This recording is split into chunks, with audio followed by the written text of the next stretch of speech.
So biology chapter 2 Winters of Knowledge. Winters of Knowledge ആദ്യത്തെ കുറച്ച് ഭാഗങ്ങൾ അതായത് ലെയേഴ്സ് ഓഫ് ദ ഐ അത് ഐൻ്റെ തന്നെ രണ്ട് പാർട്സ് ഓൾറെഡി നമ്മൾ ഡിസ്കസ് ചെയ്തതാണ്. നോട്ട്സ് ഒക്കെ ഓൾറെഡി റിട്ടൺ ആണ്.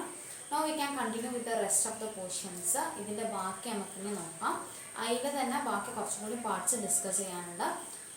അതിൽ തന്നെ നമ്മളിപ്പോൾ കോർണിയ കൺജക്റ്റീവ അത് രണ്ടുമാണ് കംപ്ലീറ്റ് ആയത്. ഇനി we can move to the next part. അത് അടുത്ത പാർട്ട് എന്ന് പറയുന്നത് ഐറിസ് ആണ്. Iris you keep your textbook with you. അതായത് ടെക്സ്റ്റ് ബുക്ക് നിങ്ങളുടെ കയ്യിൽ വെക്കുക. ടെക്സ്റ്റ് ബുക്ക് നോക്കിയിട്ട് വേണം, അതിലെ ഫിഗർ നോക്കിയിട്ട് വേണം ക്ലാസ് കേൾക്കാൻ. Then you can make this part move ചെയ്യുക. ഈ ഭാഗം കുറച്ചും കൂടി ഒന്ന് മനസ്സിലാവണമെങ്കിൽ എന്ത് ചെയ്യണം, ടെക്സ്റ്റ് ബുക്കത്തെ പാർട്സും കൂടി റെഫർ ചെയ്തിട്ട് വേണം ക്ലാസ് കേൾക്കാൻ. അപ്പോൾ ഐറിസിനെ പറ്റി പറയാം. Iris it is a part of the choroid seen behind the cornea and presence of the pigment. അതായത് കൊറോയിഡ് എന്ന് പറയുന്നത് രക്തപടലമാണ്. അപ്പോൾ കോർണിയയുടെ പിന്നിലായിട്ട് behind the cornea and it is a part of the choroid. കോർണിയയുടെ ബാക്കിലായിട്ട് കൊറോയിഡിൻ്റെ ഒരു ഭാഗമായി കാണുന്നതാണ് ഐറിസ് എന്ന് പറയുന്നത്. Iris it is a part of the choroid. Choroid എന്ന് പറയുന്നത് രക്തപടലമാണ്. കൊറോയിഡിന്റെ ഒരു ഭാഗമാണ്. As well as it is seen behind the cornea. കോർണിയയുടെ ബാക്കിലാണ് ഇതിനെ കാണുന്നത്. അപ്പോൾ കോർണിയയുടെ ബാക്കിൽ കാണുന്ന രക്തപടലത്തിന്റെ ഭാഗമായ ഒരു പാർട്ടാണ് ഇത് ഐറിസ് എന്ന് പറയുന്നത്. ആൻഡ് ഈ ഐറിസിൽ ഒരു പിഗ്മെന്റ് ഉണ്ട്. പിഗ്മെന്റ് എന്ന് പറയുന്നത് വർണ്ണവസ്തു. ഒരു പിഗ്മെന്റ് ഉണ്ട്. ആൻഡ് ഇത് പിഗ്മെന്റ് നമ്മൾ വിളിക്കുന്ന പേരാണ് melanin.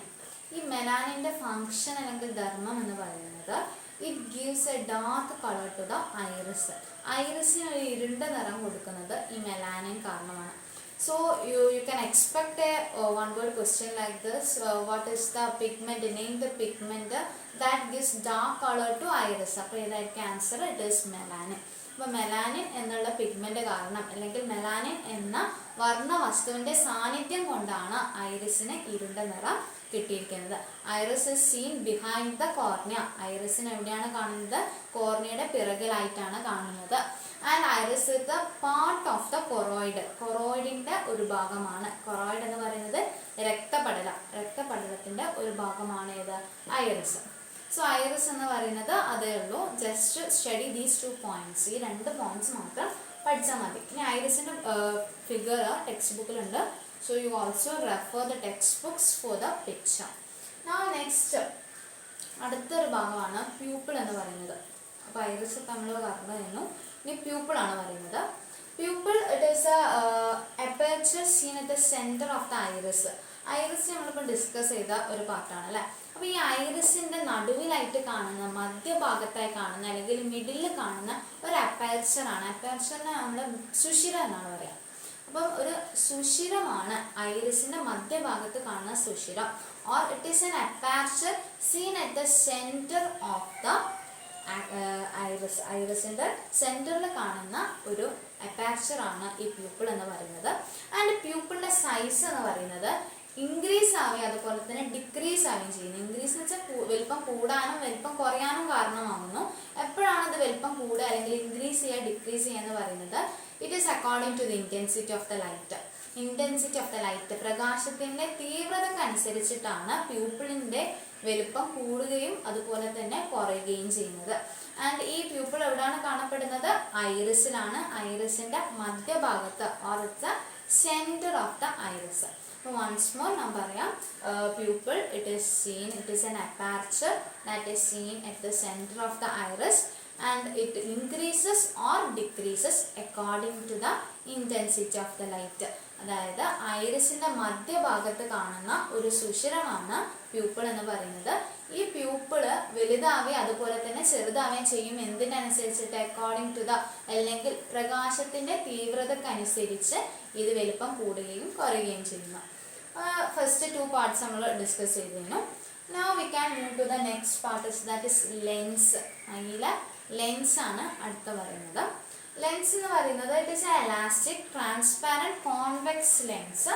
It is connected to a ciliary muscles by a thread like ligaments. എന്താണ് ലെൻസ് എന്ന് പറയുന്നത്? ലെൻസ് ഒരു ഇലാസ്റ്റിക് ട്രാൻസ്പാരന്റ് കോൺവെക്സ് ലെൻസ് ആണ്. ഇലാസ്റ്റിക് ആണ്, അതായത് ഇലാസ്റ്റിക് ഒരു സ്വഭാവമാണ് ഈ ലെൻസ് കാണിക്കുന്നത്. അതുപോലെ തന്നെ ഇത് ഇത് സുതാര്യമാണ്, ദാറ്റ് ഈസ് ട്രാൻസ്പാരൻറ്റ്, നമുക്ക് കാണാൻ പറ്റുന്നതാണ്, ട്രാൻസ്പാരൻ്റ് ആണ്, സുതാര്യമാണ്. അപ്പം എലാസ്റ്റിക് സ്വഭാവവും സുതാര്യവുമായിട്ടുള്ള കോൺവെക്സ് ലെൻസ് ആണുള്ളത്. We have A elastic transparent convex lens. And ഈ ലെൻസിനെ നമ്മളൊരു സിലറി മസിൽസ്, സിലറി പേശികളുമായിട്ട് ബന്ധിപ്പിച്ചിട്ടുണ്ട്.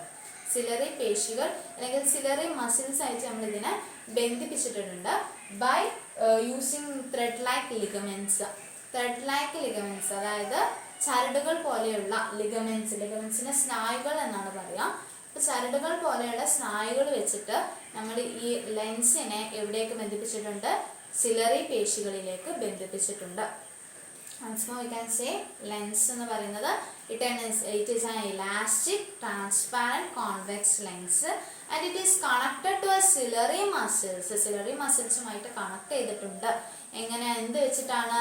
വിത്ത് thread like ligaments. Thread like ligaments വെച്ചിട്ട് അല്ലെങ്കിൽ ചരടുകൾ പോലെയുള്ള സ്നായുകൾ വെച്ചിട്ടാണ് നമ്മളിതിനെ സിലറി പേശികളുമായിട്ട് ബന്ധിപ്പിച്ചിട്ടുള്ളത്. ഇനി എന്താണ് ഈ സിലറി മസിൽസ് ആണ് നോക്കേണ്ടത് അല്ലേ? നമ്മൾ സിലറി മസിൽസ് ആയിട്ട് ബന്ധിപ്പിച്ചിട്ടുണ്ടെന്ന് പറഞ്ഞു. So what is this ciliary muscles? Ciliary muscles എന്ന് പറയുന്നത് it is a circular muscles see around the lens. ലെൻസിന് ചുറ്റുമായി കാണുന്ന സർക്കുലർ മസിൽസ് ആണ്. സർക്കുലർ മസിൽസ് എന്ന് വെച്ചാൽ വൃത്താകൃതിയിലുള്ള പേശികൾ. ഇതിന്റെ ചുറ്റും, ലെൻസിന് ചുറ്റും കാണുന്ന വൃത്താകൃതിയിലുള്ള പേശികളെയാണ് നമ്മൾ എന്ത് പറയുന്നത്? സിലറി മസിൽസ് എന്ന് പറയുന്നത്. And the contraction and the relaxation, അതായത് സങ്കോചം. കോൺട്രാക്ഷൻ എന്ന് പറയുന്നത് സങ്കോചം എന്നാണ്. റിലാക്സേഷൻ എന്ന് പറയുന്നത് വിശ്രമാവസ്ഥയിലേക്ക് വരിക. Relaxation of this muscle alter the curvature of the lens. അതായത് ലെൻസിന്റെ കർവേച്ചർ എന്ന് പറയുമ്പോൾ ലെൻസിന്റെ വക്രത ഇങ്ങനെ ആരാണ് ഓൾട്ടർ ചെയ്യുന്നത്? By this muscles. ലെൻസ് ഇങ്ങനെ ഓൾട്ടർ ചെയ്യുക, അതായത് ഈ ഷേപ്പ് ഇങ്ങനെ മാറി മാറി കളിക്കാം. ഏതിനനുസരിച്ചിട്ടാണ് മാറുക എന്ന് വെച്ചാൽ ഈ മസിൽസ് കോൺട്രാക്ട് ചെയ്യും, അതുപോലെ തന്നെ റിലാക്സ് ചെയ്യുന്നത് അനുസരിച്ചിട്ടാണ്. ഈ മസിൽ കോൺട്രാക്ട് ആയാൽ ലെൻസിന്റെ കർവേച്ചർ എന്ന് പറയുമ്പോൾ വക്രതക്കും വ്യത്യാസം വരുന്നു. ഈ ലെൻസ് റിലാക്സ് ചെയ്യുകയാണെങ്കിൽ അപ്പോഴും എന്ത് സംഭവിക്കുന്നു? ലെൻസിന്റെ കർവേച്ചറിന് ഡിഫറൻസ് വരുന്നു. അപ്പോൾ ലെൻസിന്റെ കർവേച്ചർ ഓൾട്ടർ ചെയ്യുന്നത് ആരാണ്? ഈ മസിൽസ് ആണ്. This circular muscles will alter the curvature of the lens. So ഇത് നാലുമാണ് നമ്മുടെ ഐയിലെ പാർട്സ്. ഇനിയുണ്ട് 2-3 പാർട്സും കൂടി പഠിക്കാനുണ്ട്. So once more we can revise this. First one we already tell that is the iris and it is a part of the cornea, part of the choroid seen behind the cornea. രക്തപടലത്തിന്റെ ഒരു ഭാഗമാണ് കോർണിയയുടെ പിറകിലായി കാണപ്പെടുന്നു. ഇതിൽ എന്തുണ്ട്? ഒരു pigment ഉണ്ട്. പിഗ്മെന്റിന്റെ പേര് melanin ആണ്. And this pigment gives a dark color to the iris. ഐറിസിന് ഒരു ഡാർക്ക് കളർ കൊടുക്കുന്നത് ഈ ഒരു പിഗ്മെന്റ് ആണ്. Now we discussed pupil. Pupil എന്ന് പറയുന്നത് സുഷിരം. It is an aperture seen at the center of the iris. ഐറിസിന്റെ നടുവിൽ കാണുന്ന ഒരു അപ്പർച്ചർ സുഷിരമാണ്. ആൻഡ് ഇതിന്റെ സൈസ് എന്ന് പറയുന്നത് it will decrease or increase according to the intensity of the light. പ്രകാശത്തിന്റെ തീവ്രതക്ക് അനുസരിച്ചിട്ട് പ്യൂപ്പിളിന്റെ വലിപ്പം കൂടാനും കുറയാനും ചാൻസ് ഉണ്ട്. Now ലെൻസ് എന്ന് പറയുന്നത് ഒരു ഇലാസ്റ്റിക് ട്രാൻസ്പാരന്റ് സുതാര്യമായിട്ടുള്ള ഒരു കോൺവെക്സ് ലെൻസ് ആണ്. ആൻഡ് ഈ കോൺവെക്സ് ലെൻസ് നമ്മൾ പേശികളുമായിട്ട്, ഏത് പേശികൾ? സിലറി പേശികളുമായിട്ട് ബന്ധിപ്പിച്ചിട്ടുണ്ട് by using ligaments, thread like ligaments. ചരടുകൾ പോലെയുള്ള ലിഗമെന്റ്സ് വെച്ചിട്ടാണ് നമ്മളിതിനെ കണക്ട് ചെയ്തിട്ടുള്ളത്. ലിഗമെന്റ്സ് എന്ന് പറയുന്ന സ്നായുകൾ, ചരടുകൾ പോലെയുള്ള സ്നായുകൾ വെച്ചിട്ടാണ് നമ്മൾ സിലറി പേശികളുമായി ലെൻസിനെ ബന്ധിപ്പിച്ചിട്ടുള്ളത്. പിന്നെ ഉള്ളതാണ് സിലറി മസിൽസ്. സിലറി മസിൽസ് എന്ന് പറയുന്നത് it is a circular lens muscles, അതായത് വൃത്താകൃതിയിലുള്ള പേശികളാണ്. That is seen around the lens. And ലെൻസിന്റെ കർവേച്ചർ ഓൾട്ടർ ചെയ്യുന്നത് ഏതാണ്? This contraction and relaxation of the muscles. മസിൽസിന്റെ കോൺട്രാക്ഷനും റിലാക്സേഷനുമാണ് ലെൻസിന്റെ കർവേച്ചർ ഓൾട്ടർ ചെയ്യുന്നത്. സോ ഇതിൻ്റെ നെക്സ്റ്റ് പാർട്ട് നെക്സ്റ്റ് വീഡിയോയിലൂടെ അപ്ലോഡ് ചെയ്യുന്നതാണ്. So thank U.